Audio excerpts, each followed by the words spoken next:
Hi, Dr. Marvel with Marvel Clinic. Today I want to talk about common causes of snoring. This is something I've been treating for over 30 years now, and every day I have patients ask me, what is the cause of their snoring? As an ear, nose, and throat specialist, naturally my emphasis is on the nose and the throat. There are a lot of causes of snoring. I mean, you could be overweight, you could be taking medications that sedate you. We're not really going to talk about those today, yet I do discuss that with my patients. But for today's brief discussion, I just want to talk about the nose and the throat. 70% of all of our airflow comes through our nose, yet our nose is a very small diameter area. So as the air comes in, if we have any restriction at all in our nose, that air will accelerate and cause the uvula to begin flapping and vibrating. It's kind of like a flag blowing in the wind. When it gets windy, you can hear that flag really ripping in the wind. As air accelerates, the uvula vibrates harder and begins creating the noise of snoring.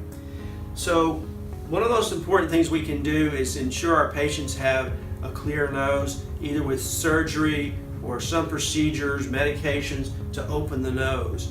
Secondarily is the tongue and the tonsils.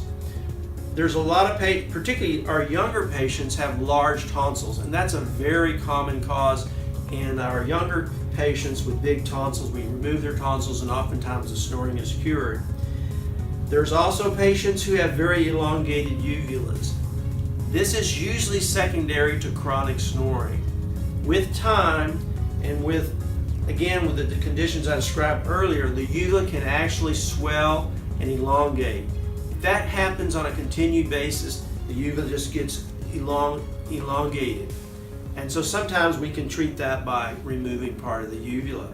We also have injection procedures where we can stiffen the palate by injecting in the palate and also limiting the snoring that way. Sometimes the tongue actually falls back and cause obstruction and snoring that way. So there are oral appliances that we can use to keep the tongue forward.